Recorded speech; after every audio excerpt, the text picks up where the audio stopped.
नमस्कार दोस्तों। फिर हमने पिछले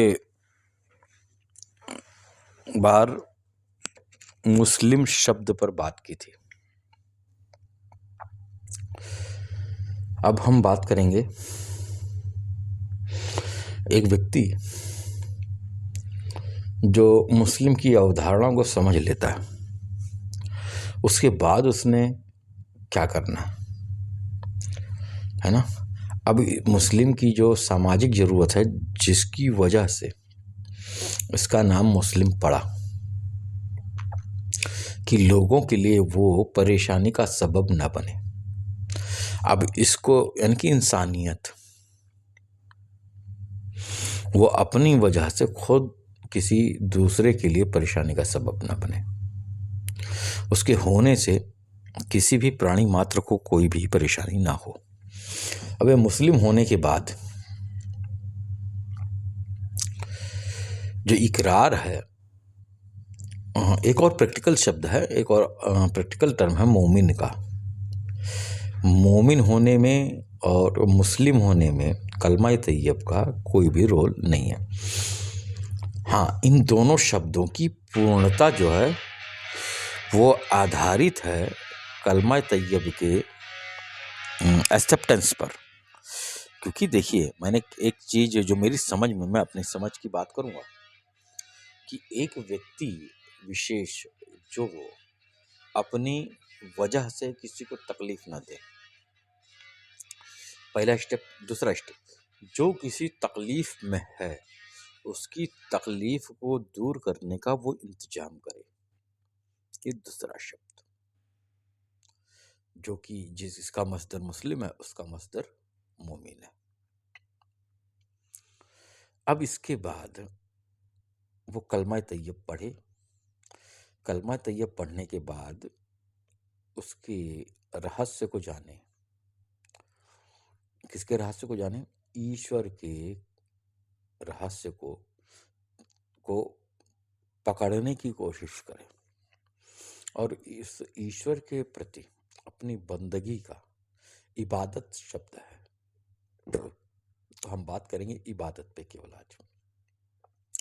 मुस्लिम, मोमिन, इनकी जो परिभाषाएं हैं वो परिस्थिति विशेष में बदलती रहती। मोमिन का एक मतलब है कि वो इस्लामिक दृष्टिकोण से जो रिचुअल्स हैं उनको परिपूर्णता के साथ स्वीकार करे, प्लस उस परिपूर्णता को स्वीकार करने के बाद उसको अपने अंतरतम में उतारने के बाद वो लोगों के लिए मददगार हो, लोगों के लिए मददगार हो, प्रेम पूर्ण दृष्टिकोण से लोगों के लिए मददगार हो। ये जो रिजल्ट निकलता है वो मोमिन का निकलता है। लेकिन बात पर इस पे आती है कि ईश्वर ने हमें क्यों प्रेजेंट किया, एक जाते आदम को, इस आदम की कौम को, इस आदम को क्यों प्रेजेंट किया? तो उसका एक ही चीज़ है। मैं कुरान शरीफ की आयतों का उदाहरण लेकर के इस पर बात करूँगा कि उसने जिन और इंस को अपनी इबादत के लिए बनाया। अब यहाँ पर इबादत का जो बेस है, जो रूट है, वो अब्दियत है। अब्दियत का मतलब होता है सेवक, गुलाम या दास या ऑबिडियंट, जिसको वो मुफ्ती साहब ने कहा था कि ये दीन का मतलब जो होता है शांति नहीं, ऑबिडियंटनेस, आज्ञा पालक, है ना, हम उसको समर्पित हैं। तो यहाँ पर जब इबादत का मतलब होता है अब्दियत से, उसने अपनी इबादत के लिए हमको बनाया। इबादत का मतलब यह है कि अब हम उसके दासत्व को, उसके ऑर्डर्स को स्वीकार करें, और उसके ऑर्डर्स जो है वो इस विश्व के हितकर के लिए है। दो चीज़ें हितकर में देखी जाती हैं। एक तो प्रेजेंट, जिस हाल में मनुष्य का जीवन बीत रहा है उस हाल में प्रेजेंट, और एक और उतना ही महत्वपूर्ण तथ्य है या उससे भी अधिक महत्वपूर्ण तथ्य है कि हम फ्यूचर के लिए इसकी तैयारी करें, तो वहाँ पर भी सब कुछ बेहतर हो, इसके लिए भी इबादत, दासत्व। अब दासत्व में जब हम दासत्व, सेवक होना स्वीकार करते हैं, हम एक समर्पण की क्रिया करते हैं तो ईश्वर यानी कि अल्लाह ताला हमें कोई ऐसी चीज़ों का हुक्म नहीं देता जिसकी वजह से यहाँ पर मौजूद किसी भी खिलकत को हमसे कोई परेशानी हो। यहाँ तक कि एक बात है मेरे को याद आ रही है, सरकार ने फरमाया कि किसी भी जानवर को मत मारो, उसको ज़िबह कर दो खाना हो तो, लेकिन मारो मत। किसी पेड़ की पत्तियों को मत तोड़ो, यहाँ तक का हुक्म है। तो हुक्म का परिपालन वो इबादत में आता है। हम पूर्णता के साथ समर्पित हों उस ईश्वर के प्रति, एक अनदेखी सत्ता के प्रति जो इस पूरे ब्रह्मांड का संचालक है और जो उसके ऑर्डर्स है। अब कुरान शरीफ में जो एक इस विश्व के प्रति उसके ऑर्डर्स हैं उसको आप एक्यूमुलेट कर लीजिए, उसको एक जगह इकट्ठा कर लीजिए। तो दोहरी देखिए, द्विस्तरीय है, दो स्तरीय है, एक्शन और रिएक्शन दोनों द्विस्तरीय है और यहाँ और वहाँ द्विस्तरीय है। तो अगर आप यहाँ पर लोगों के लिए हितकर कार्य करेंगे तो ऑटोमेटिकली एक कंडीशन बनती है कि मैंने पहले बताया था मुस्लिम, एक कंडीशन बनती है कि आप लोगों को प्रति उत्तर दें। प्रति उत्तर में आप जो निर्भर करते हैं कि आपको उत्तर क्या देना है वो उसके सवाल पे है। अगर पहला कर्म वहाँ से कोई उसके पहले कर्म के अनुसार आपको दूसरा कर्म यहाँ पर इस्तेमाल करना है, ठीक है?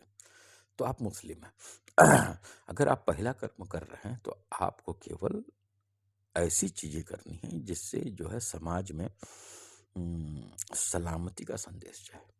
और अगर सामने वाला पहला स्टेप उठा रहा है तो एज इट इज उसके प्रत्युत्तर में आप जो भी कदम उठाएं। अब यहाँ पर जो वर्क आता है मोमिन का आता है सेकेंड स्टेप में कि आप जो है प्रेम पूर्ण ढंग से उनकी मदद करिए, प्रेम पूर्ण ढंग से। अब यहाँ पर एक हिंदू भाइयों को मैं कहना चाहूँगा कि देखिए श्री कृष्ण का जो चक्र है वो उसका नाम दिया गया सुदर्शन, सुदर्शन दिया गया ना, यानी कि जिसके दर्शन मात्र से ही शुभ घटित हो जाए। इसका पहला परिप्रेक्ष्य हो गया जो शाब्दिक अर्थ है, तो यानी कि जिसके दर्शन मात्र से शुभ घटित हो जाए वो है सुदर्शन। लेकिन जब वो सुदर्शन चक्र प्रकट होता है तब वो किसी न किसी का गला काटता है। अब द्व्यर्थी हो गए कि उसका सामने वाले का तो गला काटा जा रहा है लेकिन उसके दर्शन मात्र से ही शुभता घटित हो रही है। अब यहाँ पर इस संदर्भ को समझना बहुत आवश्यक है। प्रत्युत्तर की बात कर रहा हूँ मैं कि एक मुस्लिम जब मोमिन बने तो क्या करे, तो दोनों चीज की संभावना यहाँ पर खुली हुई है। सुदर्शन, ये मैं इसको हिंदुइज्म के एक वाक्य से इसलिए समझा रहा हूँ क्योंकि मेरे को अधिकतर सुनने वाले जो है वो हिंदुइज्म के लोग हैं और मेरा यहाँ पर केवल जो भाव है वो ये है कि मैं किसी भी कॉन्सेप्ट को बहुत अच्छी तरीके से क्लियर कर सकूं एज पर माई इंटेलिजेंस, मेरे धारणा के अनुसार, जिसमें कई सारे तथ्य मिले जुले हैं, शास्त्रीय तथ्य, कंक्लूजन। चलो, अब उसके लिए मृत्यु। अब यहाँ पर एक घटनाक्रम आती है, मैं इस्लामिक विजन के लोगों को बोल दूं, ख्वाजा खिज्र अलैहिस्सलाम की कुछ एग्जाम्पल्स मैं देना चाहूँगा कि जो कि मेरी निगाहों से गुजरी है और जिसको मैंने पढ़ा है कि उन्होंने किसी को मार डाला तो उसके बाद में बोला कि अपने माता पिता के प्रति कर्तव्यहीन हो जाता और ये पाप लाता अपने सिर पे, तो उसको मारना मेरे लिए हक था। ये तो दूसरी स्टोरी है, एक उसमें से मैंने 3 है, एक मैंने बता दी। इसी तरीके से 2-3 घटनाएं हैं। अब उस मृत्यु, उसके लिए हमारे भी गुरु जी कहते थे कि मृत्यु देना भी एक शुभ कर्म हो सकता है यदि उस व्यक्ति की वजह से समाज में कोई परेशानी उत्पन्न होती हो और वो ऐसे कर्मों का बीज रोपण कर रहा हो जिसकी वजह से उसकी जो है आखिरत यानी कि इस जीवन के बाद का जीवन प्रभावित हो सके, तो उससे उसको निवृत्ति, उससे उसको छुटकारा दिलाने के लिए उसके लिए मृत्यु ही बहुत सही तरीका है। देखिए 2 कंडीशन है, उसके कर्मों की वजह से यहाँ के लोग परेशान हो और यहाँ पर परेशानी का बीज बो रहा हो तो उसकी आखिरत भी यानी कि इसके बाद का जीवन भी खराब हो रहा हो, तो ऐसे लोगों को मृत्यु देना भी एक शुभ कार्य है। और इसका वर्णन वही सुदर्शन वाली बात हो गई, जिसके दर्शन मात्र से ही शुभ हो। लेकिन ये शुभता घटित ही तब होती है जब सामने वाले की जान पे आ जाती है। अब यह है, अब इस दर्शन से जिस व्यक्ति ने मृत्यु को प्राप्त किया, तो उसके पापाचार्य खत्म हो गए। उसकी वजह से होने वाली परेशानियां जो लोगों पर होती थी वो खत्म हो गई। इसलिए उसके दर्शन को भी शुभ कहा गया, तो सुदर्शन कहा गया। अब देखिए दोनों में कितनी कितनी मेल है, कितनी समानता है ना? अब वहाँ पर अब एक चीज़ से समझाया गया, यहाँ पर एक चीज़ से समझाया गया, लेकिन जो दोनों का जो रिजल्ट है, ऑटोमेटिक जो रिजल्ट है वो सेम है। चलो, अब इसकी बात छोड़ते हैं, हम अपनी पुरानी बात पे आ जाते हैं। मोमिन और इबादत। मोमिन होना यह है कि जो सामने वालों की तकलीफ को दूर करने के लिए प्रैक्टिकल उपाय करता हो। मुस्लिम वो जो अपने किसी भी एक्शन से किसी को परेशानी में न डालता हो, यानी कि खुद के ऊपर ये पूरा सेंटर पॉइंट है जो उसका उसका खुद है, उसका सेल्फ है, कि अपनी वजह से किसी को परेशानी में ना डालता हो। और मोमिन का मतलब हो कि अगर वो किसी को परेशानी में देखे तो ऐसा कोई एक्शन करे जिससे कि उसकी परेशानी दूर हो, उसका जो सलामत होना है वो दूर हो, और तमाम सारे माशरे का सलामत होना दूर हो। ये एक्शन वाला पार्ट है। लेकिन हम ईमान को एक मजमुआ मानते हैं, तमाम सारी चीज़ों का इकट्ठा होना, जिसमें रिचुअल्स हैं, ईमान है और तमाम सारी मान्यताएं हैं। लेकिन ये भी उसका एक पार्ट है, ये इसका एक प्रैक्टिकल पार्ट है, जिसकी वजह से हमारे माशरे पे फ़र्क पड़ता है। तो जो चीज़ हमको पहले से करनी है कि हम प्रेमी बने, हम प्रेमी हों। प्रेम जब आप लोगों से करोगे तो उनकी परेशानियों को दूर करोगे, और उनको मार के नहीं दूर करोगे, उनको प्रेम से बता के दूर करोगे। अगर उनकी वजह से कोई ऐसी सिचुएशन पैदा हो रही है, तब आप हिंसा का प्रयोग भी कर सकते हो। वो उनके रद्दे अमल पे, जो सामने वाला है उसके फर्स्ट एक्शन पे डिपेंड करता है कि आपका रिएक्शन क्या होगा। फिर एक सवाल मैं मुसलमानों से कर रहा हूँ, जो भी मौलाना ये कह रहा है कि मुश्रिकों को मारना हक है, काफिरों को मारना तुम्हारे लिए एक ऐसा चीज है कि जिससे तुमको जन्नत मिलेगी, या तुम बहुत बड़ा काम कर रहे हो, तो ये गलत है। मारने का मतलब किसी जीव की हत्या कर देना नहीं है। मारने का मतलब, अगर तुमको मारना है तो उसके अंदर पनप रहे शैतानियत को मारो। वो मारो अपने इल्म से और मारो अपने सब्र से। मैं वापस से कहता हूँ इस चीज़ को, मैं एक चीज़ को बहुत ही ज़्यादा बिलीव मैं करता हूँ कि वास्तव में कि जो कुरान शरीफ की आयतें हैं उनको समझाने वाला कोई ऐसा मौलाना हो, कोई ऐसा पंडित हो। पंडित का मतलब जिसको पूरा ज्ञान हो। पंडित का मतलब ये होता, पंडित का मतलब हिंदुइज्म का पंडित यहाँ पर नहीं है, कि ऐसा कोई व्यक्ति हो जो उनकी जो जान है, उसका जो प्राण है, उसका जो रूह है इस्लाम का, वो उनको समझा सके। और इतना बेस्ट तरीका,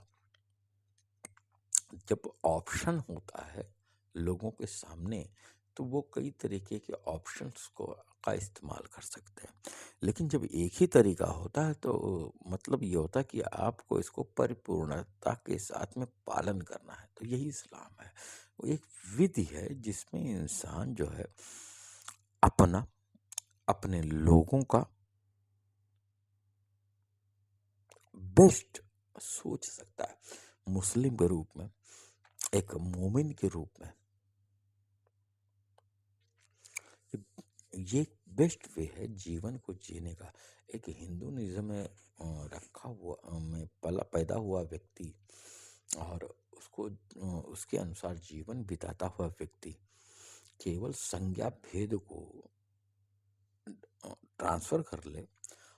इसके जो मूलभूत सिद्धांत हैं, जो कि मुस्लिम नहीं पालन कर रहे, जो कि इस्लाम को मानने वाले नहीं पालन कर रहे, अगर वो उसका पालन कर लेता है तो आई एम श्योर, श्योर का मतलब होता है 100%, 99% नहीं।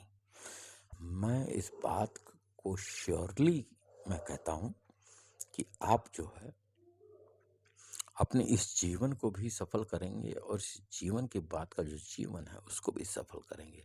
लेकिन वक्त है, आप अपने हिंदुइज्म के दृष्टिकोण से इस मूलभूत सिद्धांत को समझिए।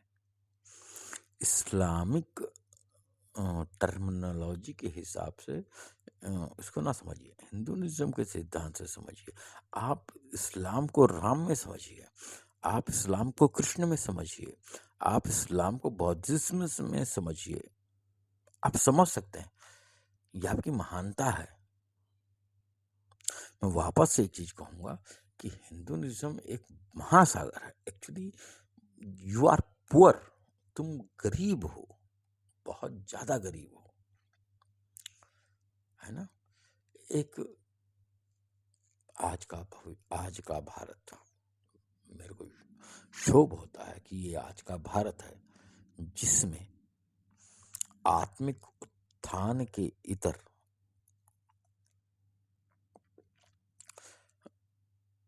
सांसारिक उत्थान को महत्वपूर्ण दिया जा रहा है। केवल इसलिए हमारे बहुत सारे लोग हैं मेरे अपने यार, अब मैं क्या बताऊं, मैं हिंदुइज्म के लोगों की भी सोच को बड़ा ही मेरे को दुख होता है उनके लिए।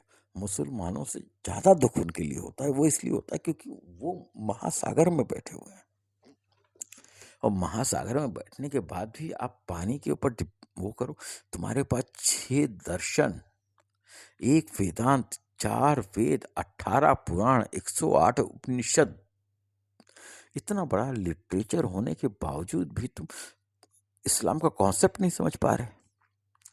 मुसलमान ना समझ पाए क्योंकि वो एक बर्बर जनजाति से निकल कर आए हुए हैं। वो कहाँ से निकल के आए हुए हैं? ऐसी जगह से निकल के आए हुए हैं जहाँ का कोई मतलब नहीं था, जहां पर बर्बरियत कबीलावाद था। हर एक चीज स्व के अहंकार और स्व के स्वार्थ पर केंद्रित था। ऐसी जगह से वो निकल के आए। और तुम्हारा इतिहास है परोपकार का। देखिए, इसको मुस्लिम बुरा ना माने, जो मैंने हिंदुइज्म को समझा है वो वास्तव में हिंदुइज्म एक अथाह सागर है। आप आपको अपना ईमान नहीं खराब करना, आपको विष्णु को नहीं पूजना, आपको शंकर को नहीं पूजना, आपको कृष्ण को नहीं पूजना, आपको राम को नहीं पूजना। आप किसी को भी कोई मतलब नहीं, मुशरिक ना बने, काफिर ना बने, लेकिन आप उनके कांस्टेंट को समझिए। जैसे मैंने हिंदुओं को कह दिया, आप मुसलमानों को अपने रूट में इस्तेमाल करें। वास्तव में मैं श्योर हूं कि इस्लाम और कुरान ये टॉप लेवल का मार्गदर्शन है बाबू, तुम्हारे अपने जीवन के लिए। मैं हिंदुओं से कह रहा हूं, लेकिन यदि आप उसको समझ पाए तो आप कंपेयर करोगे, आप तुलनात्मक करोगे, आप उसमें अपनी मंद बुद्धि के अनुसार उसके अपने हिसाब से मतलब निकालोगे। हाँ बेशक, इसका कारण आज के वर्तमान के मुस्लिम्स हैं। इसके जो बेसिक रूट में कारण वो आप ही लोग हो। मैं मुसलमानों से वापस बात कर रहा हूँ, आप हो। क्योंकि जो ज्ञान निहित है कुरान शरीफ में, उसके अनुरूप आपका आचरण नहीं है। अगर उसके अनुरूप आपका आचरण हो जाए तो आपको ये कहने की जरूरत नहीं बनेगी कि मैं आपको दावत दे रहा हूं। सामने वाला खुद क्यूरियोसिटी के, मेरे साथ में बीता है ये। मैंने इस्लाम को बहुत करीब से देखा, मैंने चरित्र में देखा, किताब में नहीं। मैंने देखा उसको, मैं गवाही देता हूं। मैंने इसको चरित्र में देखा, एक पर्सनालिटी में देखा इसको। मैंने देखा कि पर्सनालिटी बोलती है। मैंने देखा इसको, तब मैं इसको महान कह रहा हूं। ऐसे ही नहीं महान कह रहा, मैं ऐसे नहीं महान कह रहा। चूंकि तुमने देखा नहीं, ना अपनी पर्सनालिटी में देखा अपने कौम में, ना गैर कौम में। मैंने हिंदुइज्म में भी ये पर्सनालिटी देखी है, ऐसा नहीं कि मैंने इसमें नहीं देखा, मैंने देखी है। बहरहाल ये छोड़िए। तो सुदर्शन की बात करते, सुदर्शन का कॉन्सेप्ट समझ में हो सकता है आपको आ गया हो। और एक मोमिन का एक मुस्लिम का रद्द अमल जो होता है वो डिपेंड करता है कि वो मोमिन है कि मुस्लिम है। अगर उसका रद्द अमल बहुत पॉजिटिव रहा तो वो प्रेम पूर्ण रहा तो वो मोमिन में रूपांतरित हो जाता है। अब बात करें इस इनकी मान्यताओं की, और जिसमें इबादत का मैंने शब्द इस्तेमाल किया था, तो इबाद जिसको मुफ्ती साहब ने भी इस्तेमाल किया था कि इबादत का मतलब होता है समर्पण। अब समर्पण करिए उन तमाम चीज़ों के पास जो कि इस पूरे माशरे को, इस पूरे जीवन शैली को, इस समाज को रूपांतरित कर सकें उस हक के प्रति, उस परम सत्य के प्रति। ठीक है? अगर आप ऐसा नहीं कर पा रहे हो तो आपकी ड्यूटी, जो आपका प्राथमिक कर्तव्य है, रिप्रेजेंट करना, दीन का प्रचार और प्रसार करना, you are fail in that. आप अपने नफ्स को जी रहे हो, आप अपने स्वार्थ को जी रहे हो, आप अपने स्वार्थ को जी रहे हो। ये मेरा ब्लेम है आप लोगों के प्रति, और मैं कर सकता हूँ क्योंकि मैं जानता हूँ कि आप लोगों की क्या रिस्पॉन्सिबिलिटीज हैं। एक आम हिंदू नहीं जान सकता, एक आम क्रिश्चियन नहीं जान सकता। आई एम नॉट खास, लेकिन जो खास है मैंने उनकी जो है उनको देखा है।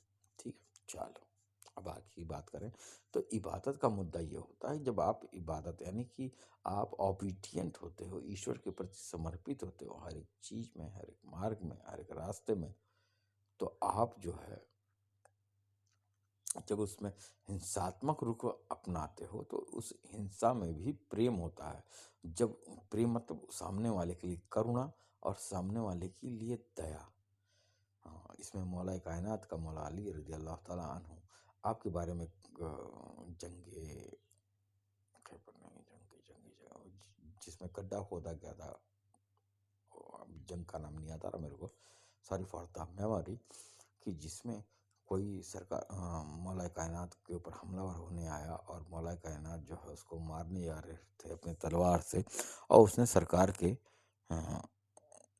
मुंह पे थूक दिया। आपने उसको कत्ल नहीं किया। जब सामने वाले ने पूछा कि क्यों नहीं कत्ल किया, तो आपने फरमाया कि अब मेरे को तेरे पर क्रोध है, पर्सनल क्रोध है कि तूने मेरे मुंह पे थूक दिया, और एक क्रोध मेरे अंदर है, तो मैं तुझे इस्लाम के लिए मारना चाहता हूँ, ना कि अपने पर्सनल क्रोध के लिए। जिसका लब्बो लुआब है, इसके शब्द विभिन्न हो सकते हैं, लेकिन जो उसका जो इसकी जो रूह है, इसकी जो जान है, वो ये है कि मेरे को अपने नफ्स के खातिर तेरे को नहीं मारना। आप इसको समझिए, है ना? तो इतना बड़ा इतनी बड़ी चीज, छोटी चीज नहीं, इसको कोई भी सोचे कितनी बड़ी चीज। जब आपका अहम, आपका मैं, आपका स्वार्थ, आपकी खुदी आपके आड़े आ रही हो, तो आपको उसको तर्क कर देना। आपको उसको मारना भी है तो ये प्रेम पूर्ण व्यवहार है, स्वार्थ पूर्ण नहीं कि उसका भला हो। हमारे हजरत भी कहते थे, हमारे सरकार, मेरे गुरु जी जो कि सूफीनिज्म से बिलोंग करते, तो आई एम सूफी, मैं बेसिकली सूफी हूँ, लेकिन मैं सूफी को मानता हूँ। ये सूफीनिज्म ही था जिसने मेरे को इस महत्वपूर्ण रहस्य से परिचय कराया मेरा। और पूरी देखिए, संसार जो है गुरुत्व से भरा पड़ा है, पूरा संसार। अब उस गुरुत्व को आप कैसे समझते हो, ये मेरे मालिक का फजल है। ये उसकी तरफ से आता है। ये जो शब्द मैंने कहे मुस्लिमों के लिए किए, हम हिंदुस्तान में रहे, हम इंडिया में रह रहे हैं। अरे अगर तुमको हिंदुस्तान कहने में परेशानी हो रही है, वो कौन है, मौलाना मदनी, वो कहते हैं मेरे को हिंदुस्तान में नहीं कहूँगा, मैं इंडिया कहूँगा, मैं भारत कहूँगा, मैं हिंदुस्तान नहीं कहूँगा। हिंदू एक कल्चर है, वो एक संस्कृति है, धर्म नहीं है। हिंदू एक जीने का तरीका है, इसको आप कब समझोगे? उसके अंदर 4 वेद हैं, एक वेदांत है, 108 उपनिषद हैं, 6 दर्शन हैं। उसके बावजूद तमाम सारे संत हैं, उनके फॉलोअर्स हैं, 2-2 महागाथाएं पड़ी हुई हैं। तो एक महासागर का नाम है हिंदुइज्म, और उससे जो निकल के आता है common with, that's called the Hindu.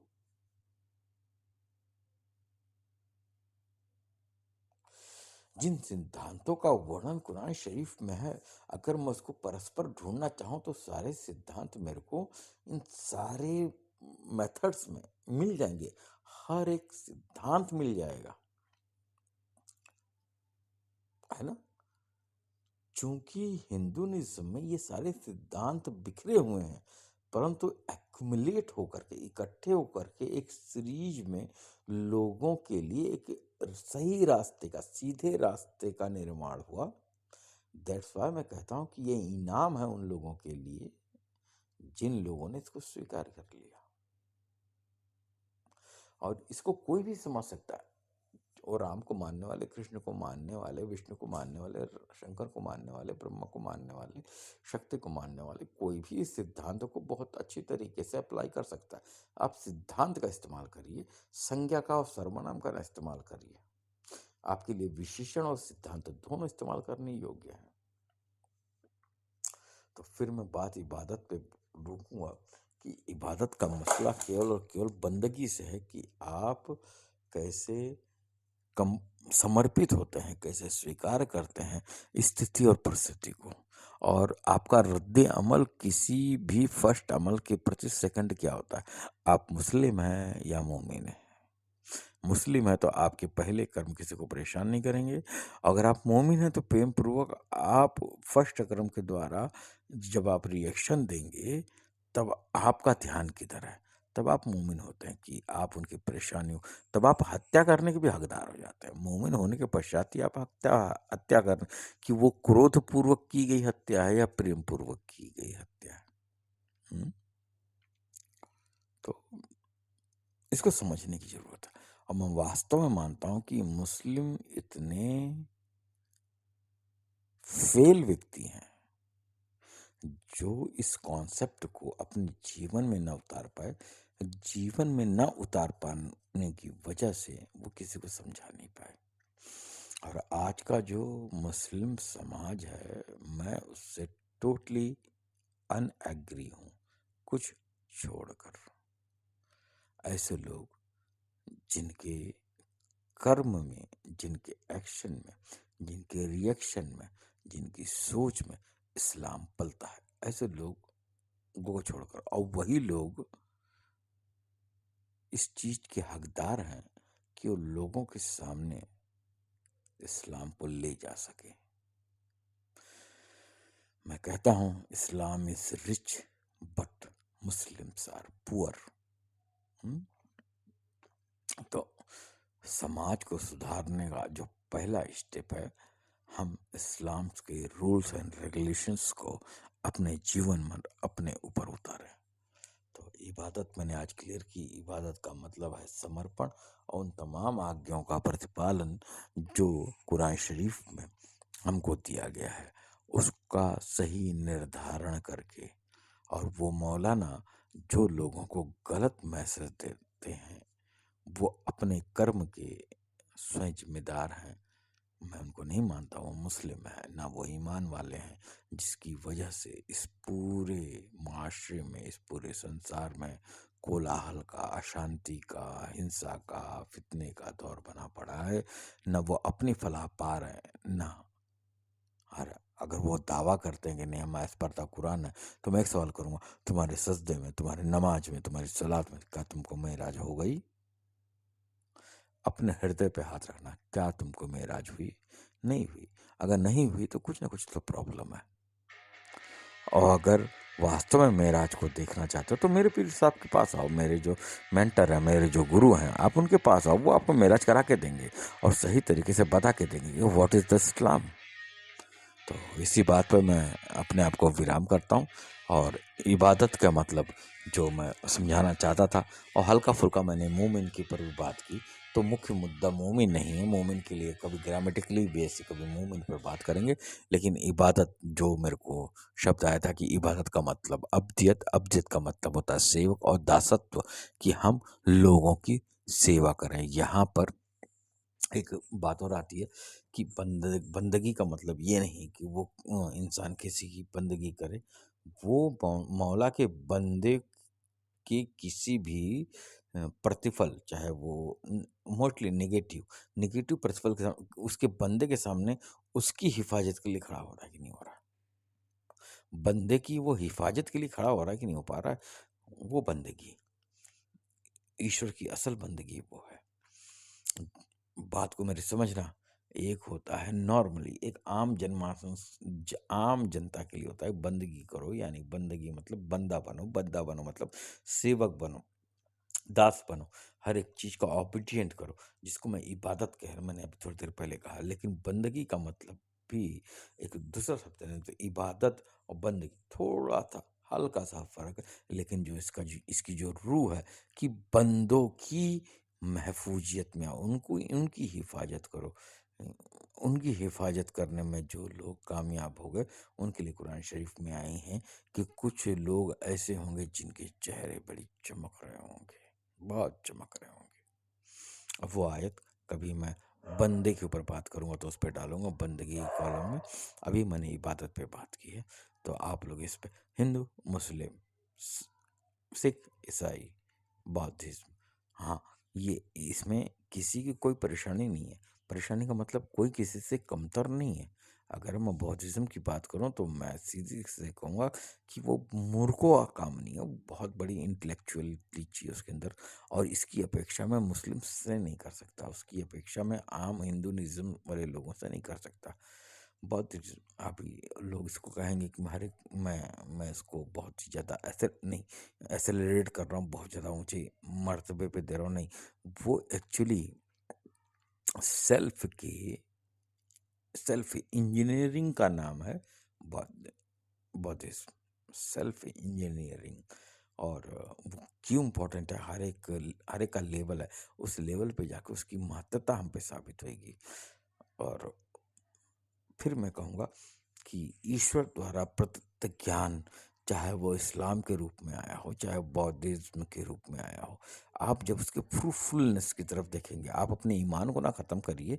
आपका जो ईमान है आपकी एक बात है, और मैं भी इस बात को एक्सेप्ट करता हूँ, उसके लिए मैं भी वो करता हूँ कि नहीं, कि कोई भी ऐसी चीज़ जिसकी वजह से हमारा ईमान यानी कि एक ऐश्वर्यवाद और उसके द्वारा निरूपित तमाम कंडीशंस को ना खंडित करता हो, ऐसी कंडीशन में जाकर के आप उसको खुले मन से समझिए। केवल जब आप उसको समझ लेंगे, मैं तो एक चीज पर डेफिनेट कहता हूँ, एक इंसान जो अपने ही दीन को, अपने धर्म को, अपने मार्ग को समझ ले, वो तमाम अन्य मार्गों को भी समझ जाएगा। और ये चीज किताबी नहीं है, मैंने इसको महसूस किया है।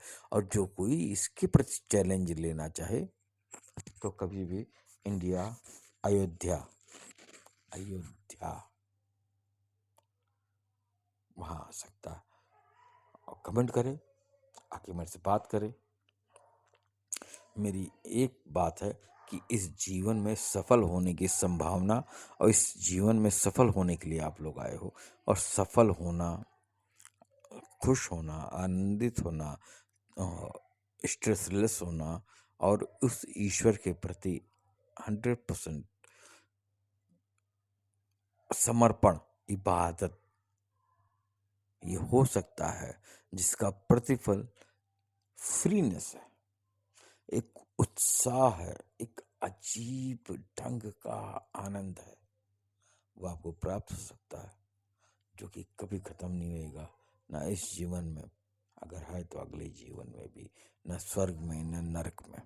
ठीक है, और आप सब इसके लिए वेलकम है। तो इबादत का मतलब फिर से समझिए, अब्दियत, सेवक होना, दास होना। आप सबका दिन शुभ हो। धन्यवाद।